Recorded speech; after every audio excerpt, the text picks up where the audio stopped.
Welcome to Old Guy Tech, the OGT.TV recording studio.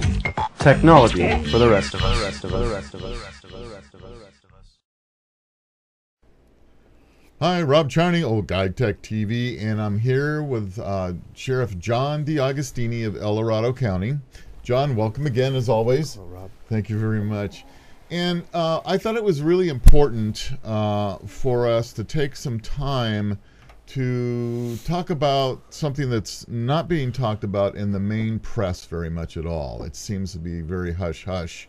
And that is the effort to abolish the local office of the sheriff. And I know that there are some locations that this is already starting to happen, and I believe it's in Delaware. Is that correct? Well, yeah, right now it's happening in Delaware. It Yeah. has happened in the past in Connecticut. And this is not something new. This is something that frequently comes up, and a state Right. will attempt to change their constitution, get a constitutional amendment, and either reduce or limit the authorities of the sheriff or abolish the sheriff. Okay. In Connecticut, I believe it was 2000, they did just that. Yeah. There's two states that don't have an elected sheriffs, Alaska and Hawaii. Okay. Interesting. So this is not something new, but right now, everybody is very hypersensitive, and rightfully so, I believe, to what is going on in the federal government, and especially who is involved in this issue in Delaware, who is the Attorney General is Beau Biden, who Right. is Vice President Joe Biden's son. Right. And I've actually spoken with the sheriff that is very outspoken about this back there, Sheriff Jeff Christopher from Delaware. I believe it's one of the counties in Delaware. And it's concerning. If you look at the history of the office of sheriff, where it came from, its origins, and as it's moved over the years, and what it's become, and to where we are today, history can tell us a few things. Right. So now my understanding is it was issued. Biden is the Attorney General, is that of Delaware? Yes, sir. And so it's my understanding that he sent out notice to the 3 sheriffs, I want to say, that they no longer have powers of arrest. Is that your understanding? Basically, yes. Okay. Yes. His interpretation of their state constitution is that they don't have that authority.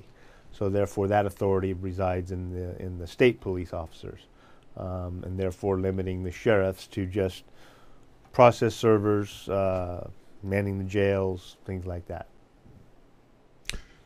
Okay, so the question is, I mean, that's, first of all, it's unbelievable to me that a state attorney general can just snap his fingers and say, you no longer have powers of arrest. The sheriffs are elected by the people to protect the people.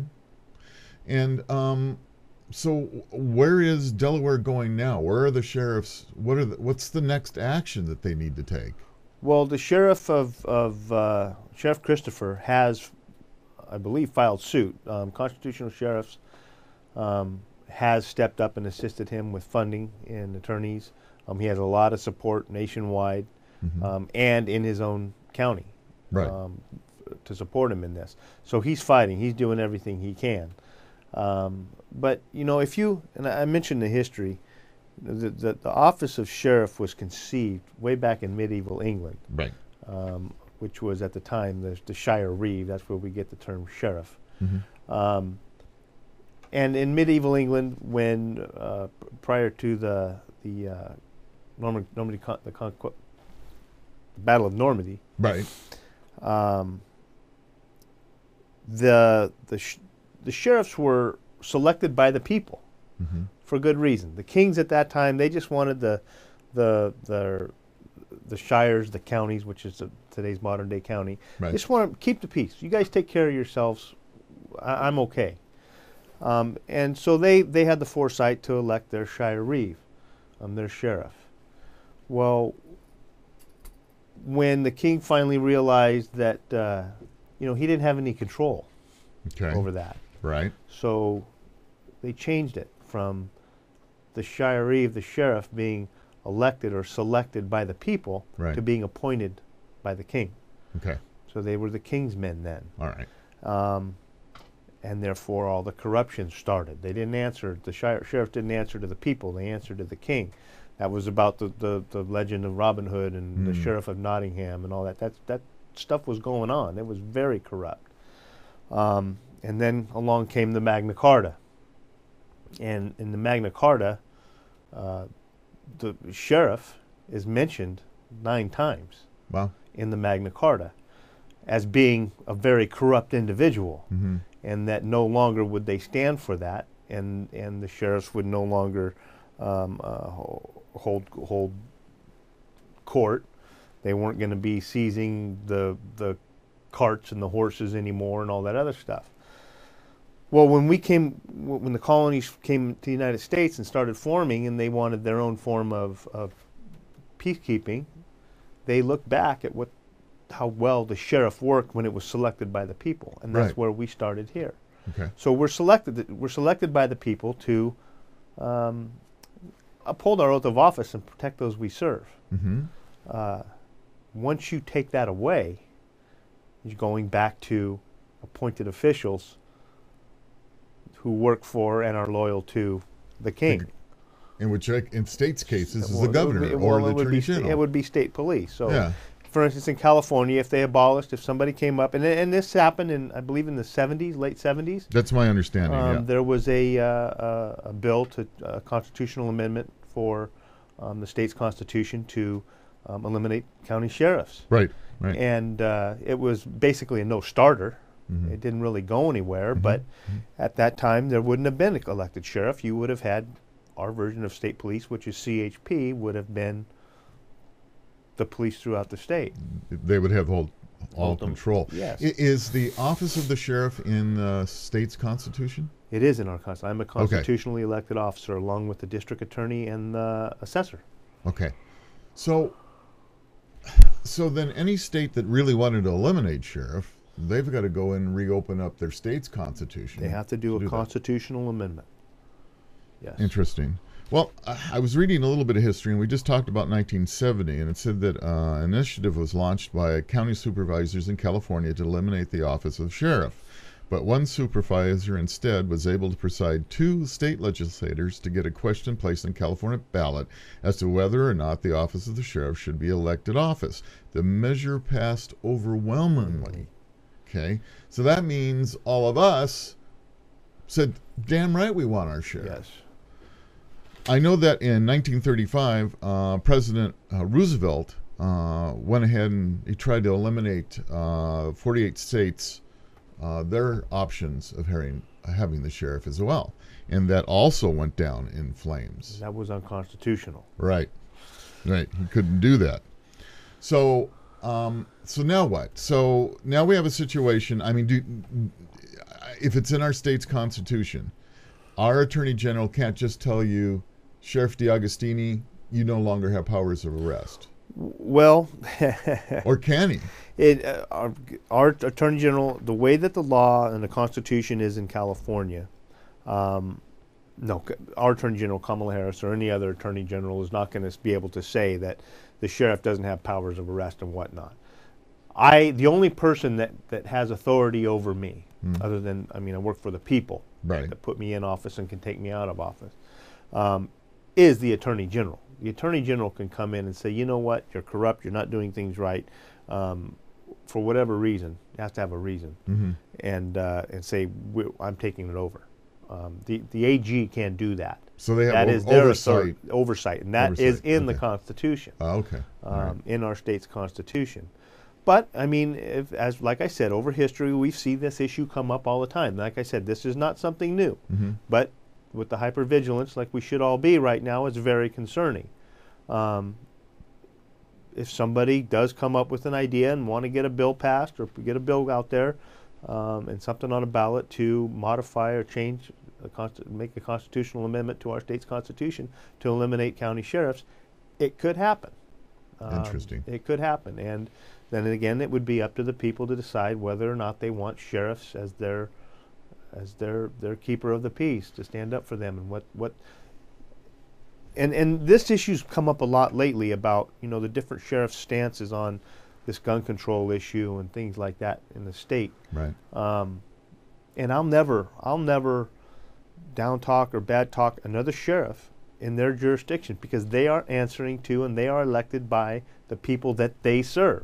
Right. So no matter how we feel about the sheriff in LA County or San Diego County or San Francisco County, we can think all we want, but the bottom line is those people elected that person to be their sheriff. Right. And that person answers to those people based on the demographics of whatever. Well, it makes sense. Constituency they're I mean, serving. if we elect you, That's right. Yeah. You know, I'm blessed. I was born and raised in El Dorado County. I know El Dorado County. I guess I could say I'm a pretty conservative guy. Yeah. And I feel firmly and believe in my oath of office, and am very convicted in that. And the people elected that type of sheriff. Right. And that's the job I am doing. Exactly. If the demographics of El Dorado County change and they don't want somebody like me, well, then that's their prerogative to elect another sheriff that believes the way they feel, the majority believes. Right. But as it stands now, I'm the sheriff. I was elected by the people to do my job, and I do that with my beliefs and my convictions and how I stand on issues, and I'm going to continue to do that. So do you believe that what's driving this right now is our situations with gun and gun control legislation that we're facing? Well, the issue in Delaware started longer than, it was way before Sandy Hook. It was at least a year ago that this issue had started. So it's been going on for quite some time. It's going to continue to be a battle for quite some time. But, well, I'm sure we'll see this issue come up again throughout different states or different jurisdictions throughout the nation as time goes on. Yeah, well, I'm just trying to figure out what's driving this. I mean, what's behind Biden, the Attorney General there in Delaware? What's behind his push for this? I mean, did he try to tell a sheriff to do something? The sheriff said, "Screw you! I'm going to do what I want." I mean, is that what it comes down to? Maybe I don't know. It could be. I'm just wondering. Yeah. It's just like I standing up and writing the letter that I wrote, Yep. And saying what I say. If you have any way that you can prevent that from happening or shut people up, Yeah. Maybe they'll try and do that. And as long as there are sheriffs that are standing up for their people that they serve constitutional rights, then I think you'll continue, and there's people that are willing to do that. You're going to continue to see these kind of efforts because they can't control us. That's one way they can control us, is just take us out of the picture. Interesting. Hey, if we have any in the audience that'd like to call in, 621-1210 is the phone number, and Sheriff DeAugustini would be glad to take your call if you're interested or not, so we can continue with this. So I want to dig a little deeper. I want to keep going. I've got to believe, and even though this started a year ago with Delaware, I have to believe that we're looking at retribution for the sheriffs and the many hundreds of sheriffs now who have stood up and written a letter to the president or to Vice President Biden. And I see this as a possible retribution for that. Possibly? Anything's possible. Anything's possible, Right. Rob. I'm not big on conspiracy theories or whatnot. Now, I haven't seen anything from the letter I wrote. I didn't expect a call back or an email back. That's not Sure. going to happen, Right. and I understand that. It'll be curious to see if any of the sheriffs that have stepped up see any reduction in any of the federal funds that they may be getting. If they see a movement like's going on in Delaware. It'll be interesting. I don't think so. I don't think that's going to happen, and for a couple reasons. Number one, it would be so blatant that I think the people would they'd see right through it. Right. And number two, they don't want to martyr us. They don't want to make us heroes. Yeah, they would put the attention on you, wouldn't they they? don't want to Yeah. do that. They don't Yeah. want to do that. And what it needs to do is it needs to focus on, like what I wrote in my letter, what are the issues, and stick with the issues. Don't make it political. Don't make it what it doesn't need to be. Stick with the issues. What are we dealing with? What do you want to solve? We already know that the gun bans, those assault weapon bans, and those things don't work because we tried it in 1994. It didn't work. It's based on emotions, not based on facts. Right. We already know that, so let's not redo that. Let's look at what really I believe are the issues, the mental health and issues, and the criminal element issues. Let's figure out a way to deal with that. If a felon is found in possession of a firearm, give him 10 days or 10 years in prison. Automatic, 10 years. Right. You're a convicted felon. You're in possession of a firearm. You're going to prison for 10 years. Make it hurt. Yeah. And Let's as look at we've some been of those saying, kind of things. enforce the laws that are already on the books. We've got so many laws now. You and I both know that the bad guys are not going to worry about, oh my goodness, if I steal this gun, I could go and I could be in trouble. They're not thinking that way. They're just knuckleheads, and they're going to take the guns and do the crimes and whatever. And unfortunately, even with last night's State of the Union address with Obama, he brings up the gun control issue as a bleeding heart situation where, oh, look at all these poor children. And, he brings forth all these people that my heart bleeds for them, that had awful things happen to them and their family. But instead of using common sense, he brought emotion into the picture. And we've got to get away from this emotion situation. We have to look at this, that we have tons of laws already on the books. We have to enforce what's there now. And we have to realize that the bad guys are not going to give a darn about what the law says. Mm-hmm. Plain and simple. Absolutely. And as long as we focus on those issues and focus on the facts and our oaths of office and remind ourselves of our oaths of office, then, going after sheriffs or subversive tactics or whatever you want to call them or whatnot, they're not going to work. It's not going to solve any of the issues. So let's worry about the issue. Yeah. But my question is, though, back to the issue, is the president's going to look at whom to, let's say they do get legislation passed, and let's say that there is confiscation. And not that I believe it's going to happen, but let's say it does get to that point. Who are they going to be on the front lines? The sheriff. Mm-hmm. And so we already know your position on that.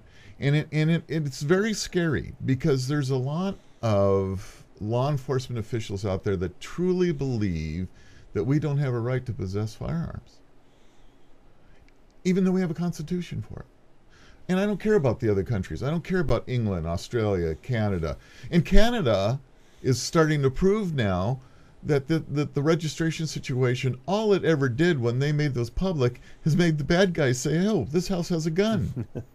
I'm going to go in there and get it. That's basically what happened. And they are in the midst of removing registration.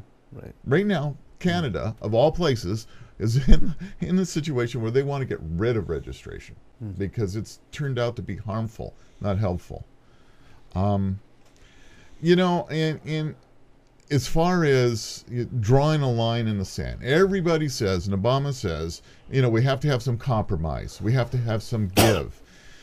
I believe it's my position, maybe the NRA's position, maybe the CRPA's position, whomever it may be. We do have to draw a line in the sand and say, you know what? Enough is enough. We've got the laws now. Enforce what they are, and let's not continue. Right, and let's stick with the Constitution. Let's stick with the Constitution. The right of the people to keep and bear arms shall not be infringed. Period. Yep. Period. But here's what scares me. So Obama already has 2 appointees on the Supreme Court. Mm-hmm. He's got another 4 years, and the talk is that he may get 2 more appointees on the Supreme Court. Right. Do you believe that at some point it will be a decision that's going to come to the Supreme Court? I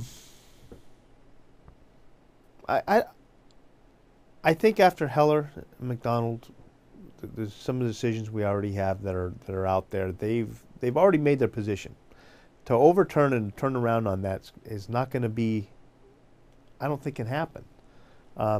Could it? Absolutely. Are we going to see it in the next 4 years? To be honest with you, I would love to see it. Mm-hmm. I would love to see it. I'd love to see that argument and get down and dirty about it, much more broad than Heller did. Just call it like it is. They can't call it any other way. Right. They can't do that.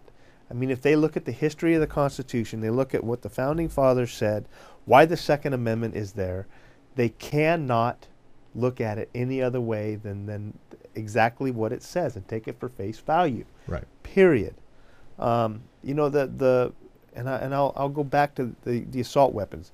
You know, they're going to say, well, these types of firearms that have these characteristics are going to be banned, and it's a reasonable restriction on your rights, right? Which we have many of those. Right. Right. Right. It's a reasonable restriction on your rights, and there's no need for it. Well, this recent issue in Southern California with Christopher Dorner. Right. I mean, he's hell-bent on killing people. Bottom line, he said it. I'm going to kill all these cops and basically anybody else that gets in my way. Right. He killed the one retired captain or whatever it was, his daughter. Yeah. Yeah. We know this knucklehead has these kind of firearms. Right. Okay? He's going to get them whether he's Oh yeah. whether they're absolutely. banned or not. That's right. If he wants them, he's going to get those kind of firearms. Period. Exactly. Now, don't you think as a law-abiding citizen that I should be able to have the same type of firepower to be able to protect myself if I'm going to get in a gunfight with this knucklehead? Yeah. Yeah. If any law-abiding citizen?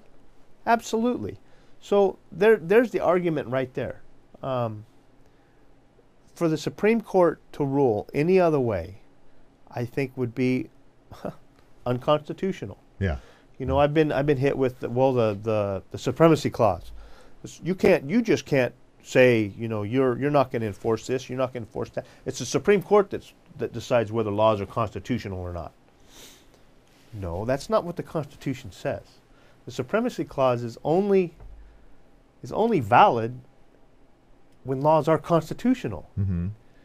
If things are on their face blatantly unconstitutional, then nobody can enforce them. Period. Right. It just can't be done. So, you know, we have to, like you said, just drawing the lines. It's taking a stand. It's standing up.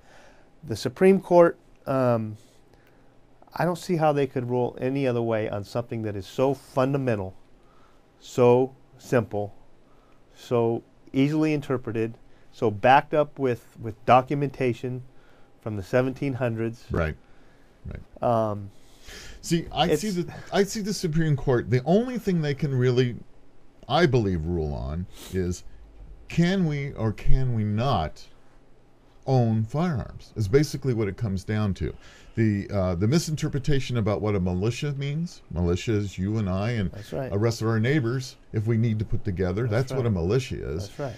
Too many people misinterpret what that word means. And I believe, as far as, you know, the Supreme Court is not going to stand up and say, oh, well, you can't have an assault weapon with a handle, a flash suppressor, and a bullet button. That is not their job. What may come in front of them, like they did in Chicago and all that, is that they're going to say, no, you can't tell your citizens that they can't own a gun, can't own a handgun.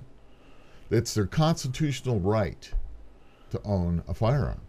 And I think if it gets to the Supreme Court, the question is, what is the question? What is going to be brought in front of the Supreme Court?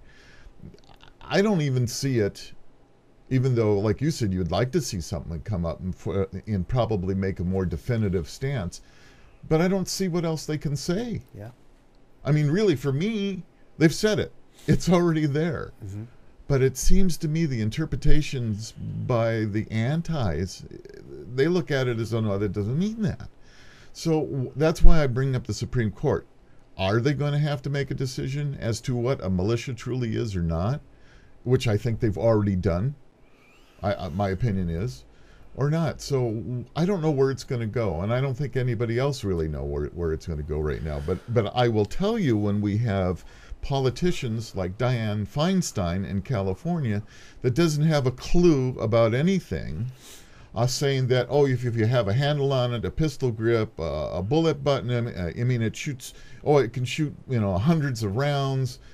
There's no knowledge of what firearms really can and can't do. And there's the problem. And this is what Hollywood has brought to us. They brought a real problem. It's an endless amount of ammunition. You watch these shows, these guys are shooting thousands and thousands of rounds and never reload. We know that's not real. We know that what they do isn't. But the public, in the cities where the votes are, this is what scares me.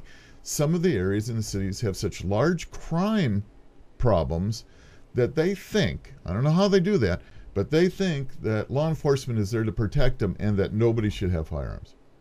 Well, and that's fine, Rob. They can think that, and they can believe that. But our country is not a democracy, Yeah. and it's not mob rule. That's what a democracy is. Sure. Mob rule. Right. Majority rules. Period. We're not a democracy. We're a constitutional republic. Right. We have a constitution. If 99% of the people in the United States say, you know what, we don't want anybody to have guns. 99% of the people say, we don't want any more guns. It doesn't matter. The Constitution says, the Second Amendment of right. the Constitution says, Right. the right of the people to keep and bear arms. That's what our founding fathers, that's why they set it up this way. Well, understood, but they also have an ability to do a constitutional convention. Yes, that they is do. a possibility. Yes, they do. Absolutely, they do. And so, I mean, if the majority There's a way to did change connect, it. there is. That's right. So, you know, I worry about what's going to happen moving forward, but I'm not scared to death. And you know, and I want to tell all my friends out there and all of those who watch our shows, and we're talking guns right now at the moment. We're seeing a panic, and I think I told you, you know, I got an opportunity to go to the SHOT Show, which is the Shooting, Hunting, and Outdoor Trade Show. And the panic that's taken place in this country is just incredible. Try to find ammunition now. Try to find primers. Try to find powder and all that. And why is it that Homeland Security is all of a sudden buying massive quantities of ammunitions? I mean, you know, 45, 40, 32 auto, 357. They're buying huge quantity of ammunition, and they're dropping it on the doorsteps of places like animal control. What the heck's going on here? I don't know, and I mentioned on one of your previous shows. I haven't researched any of that yet.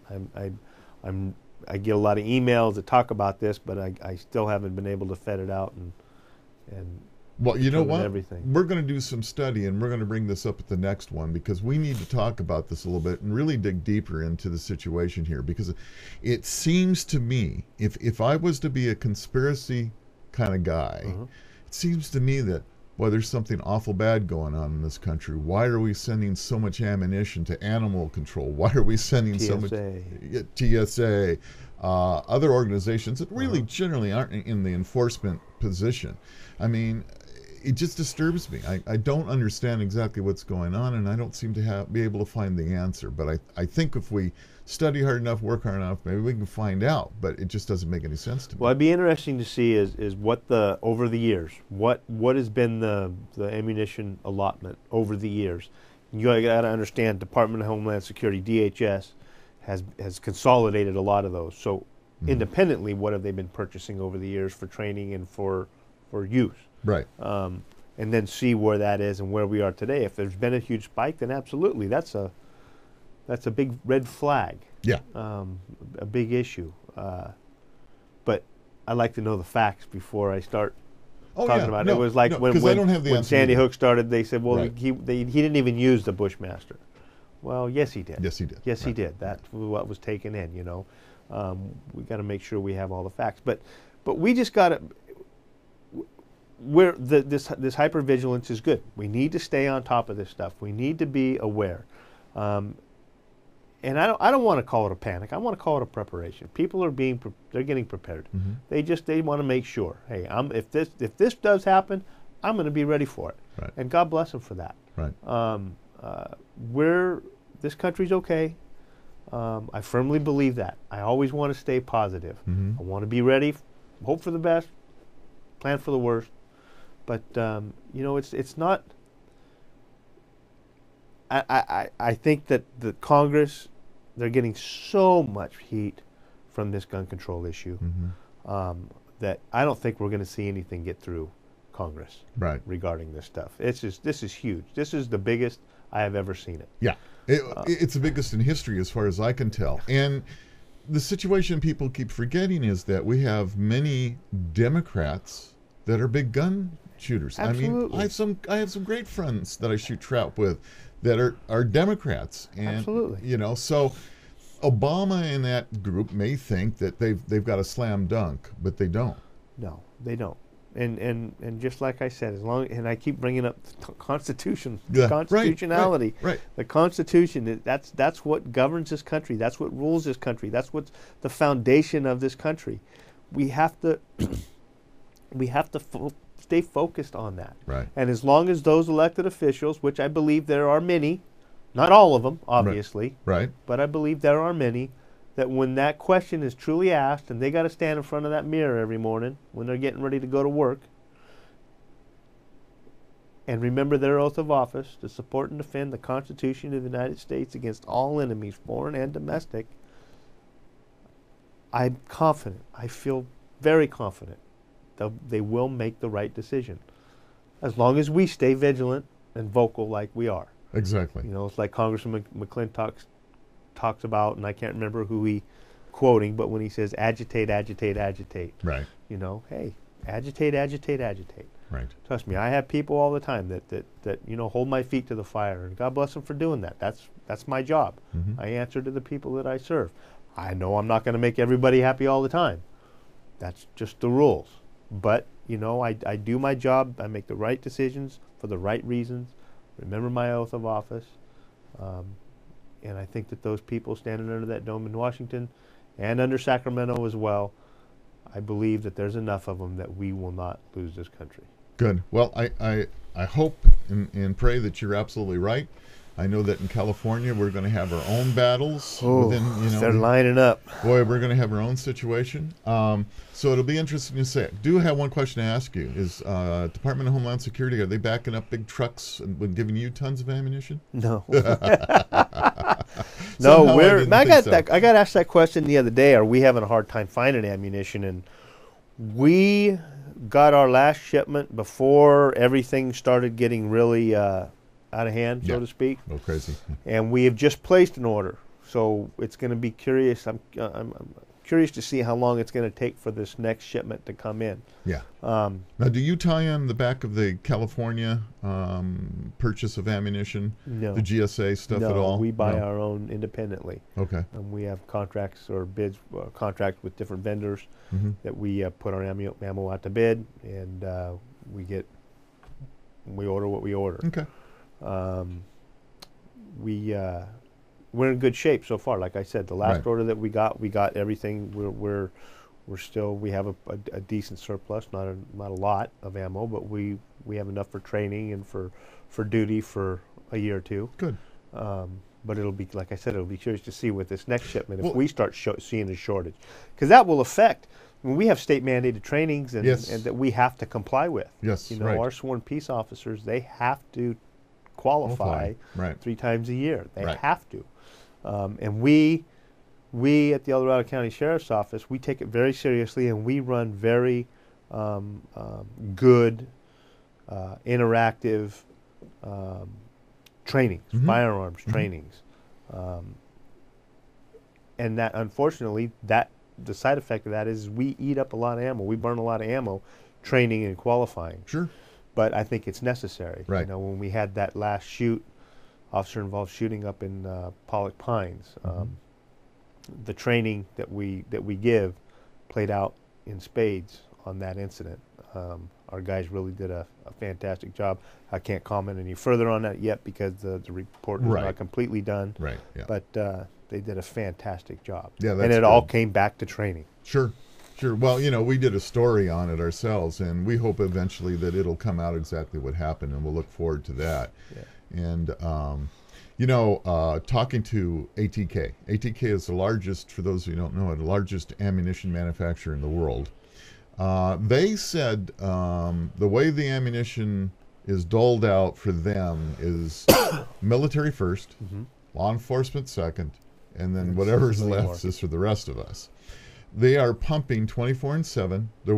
They are working their hardest to fill these orders. But I think from what they're telling me on the civilian side of it, my side of it, to be able to buy primers and powder and stuff like that, they said 8 to 10 months before we see it. Before they catch up with the military and law enforcement. Yep. One of the things that I've heard, and I believe this to be true, and we need to I think that this needs to be remedied. A lot of the remanufactured ammunition companies, Ultramax and Black Hills and those My companies, Wall and some of the others. Yeah. they're having a hard time getting brass because Right. their suppliers of once fired brass are no longer turning it in. Military, law enforcement, federal agencies. Yeah. They're going for scrap value, right? Yeah, it's not going back to them anyway. Right, It's going right. somewhere else.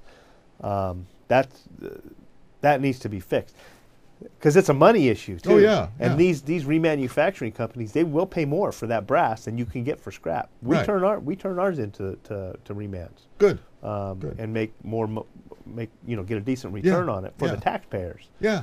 Right. That's If the way it should be. if the federal government or federal agencies or other agencies aren't doing that, that's a concern. Mm-hmm. That's their taxpayers that they're burning out of money. Right. Right. Yeah. So I heard that, and then of course you go back to that conspiracy thought. Is this something that the administration is doing because they don't want that brass back out there? Well, I don't know if it's that or it's just easier. And I could tell you there was many times when it came up in my career when I was an armor range master in Amador County. It comes up, well, it's just easier to put it all in one big bucket and scrap it. It's much easier. But there's that has since gone away because you don't even have to sort it anymore. These Right. companies will buy it for you on poundage Right. for much more than you will get for scrap Right. on weight. Right. So that's not an issue either more. And there's plenty of them out there that will buy it. Oh, sure. Everybody's looking Yeah. for it. Yeah. So, well, that's good to know, and because that is one of the concerns that I've heard from a number of people as well, is that all this brass is going to China. I don't know. I don't Maybe know. It some might. of it is, but who knows? It might be getting melted down and used for valves, Yeah, plumbing valves. yeah, you brass. don't know, right? You got brass for all kinds of things. You don't know what it's going to be for, and I don't know what the mining's like for brass anymore. But that'll be a good deal. So, John, I think we covered for our audience the issue on the sheriff situation. I think we all need to stay vigilant. Watch what's happening in Delaware. Watch what's happening in other countries, or not countries, counties and cities. Yeah, Yeah, and see what's focus. going Look on. at the history. I mean, we've seen what happens when you don't have an elected official in charge of law enforcement in your communities. We've seen where that is. Right. We've seen it in England. You could even say, and I know a lot of good police chiefs, and I know I'll probably tick somebody off, and that's all right. Again, I don't make everybody happy all the time, but even police chiefs aren't elected by the people. They're Right. appointed. They work for the city manager. That's right. If you really want to get down and dirty, they run for office every Tuesday night at a city council meeting. But the county sheriff, Sheriff Richard Mack, County Sheriff, America's Last Stand, as I believe is what the book is called, by retired former Sheriff Richard Mack. You're not going to see very many police chiefs standing up like over 300 sheriffs have on this gun control issue. Right. You're not going to see sheriffs or police chiefs standing up for encroachments, federal encroachments, when they come in and serve overzealous search warrants and things. Sheriffs do that all the time. Sheriffs stand up and because who they work for. So just think about that. Whenever that question comes up, whatever state, whatever jurisdiction, do we really need an elected sheriff? Obviously, my answer is absolutely you do. You need somebody that you can go to and talk to when your constitutional rights are on the line. You bring up something that's really interesting, and I don't have the facts yet, and maybe you've heard some, that apparently, under the guise of the IRS, they've established a law enforcement division that they're using draconian tax on small, mid-sized businesses to come in and if you have an opinion different than the government, this is the talk, and again, it's conspiracy theories. They're bringing 40, 50, 60 people in these small little companies and seizing equipment, product, and holding these people against their rights for no absolute reason. And again, that's something that has been going on for years. Across this nation, the FBI, or not the FBI, the IRS, Right. For a long, long time has had an enforcement arm. They have armed agents, treasury agents or whatever. Right. That's been going on a long, long time. We're now, because people are, like I said, more vigilant, and with technology and the internet, we're starting to be able to see incidences of this occurring. Right. You know, I don't know if you remember a year and a half ago, reading on the front page of the Mountain Democrat that the IRS served a search warrant at Poor Reds. Mm-hmm. Right. I found out about that on the front page of the newspaper. Yeah, they didn't give you any courtesy call, No, did they? And I have let them know that don't ever do that again. That's an officer safety issue. If you have a legitimate warrant signed by a judge based on probable cause to search for and seize items that are particularly described in the warrant, as the law says, Right. as our Constitution says, then good. Serve your warrant. We'll help you. Yeah. Do it the way we serve them in El Dorado County. Yeah.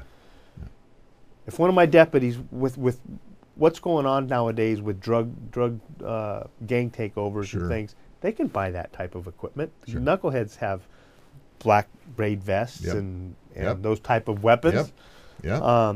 If one of my deputies would have been driving by that day, right when they bailed out and they were getting ready to go in, how would he have known that it wasn't just a bunch of thugs going to go in and take over and rob PJ or Poor Reds? Yeah. Who knows how much cash they have on hand at any given time? I don't know. I have no clue. But you're absolutely right. Wouldn't it be all of a sudden it looks like, you've got no information. I'm in the middle of a gang takeover. Yeah. You don't know that it isn't. No. That's a huge issue for me. So that must be, if it happens here, it's happening in other places as well. Sure. Yeah. Is Sure. so just so I understand, normal procedure should be that if another agency's coming into, let's say, El Dorado County, they should inform you. The local jurisdiction of what they're doing. What they're doing. And one practice that I do is any agencies coming into El Dorado County to serve a warrant in the unincorporated areas, I want to see a copy of the affidavit. Mm-hmm. I always ask for that. If I'm unavailable, at least one of my command staff gets eyes on that affidavit.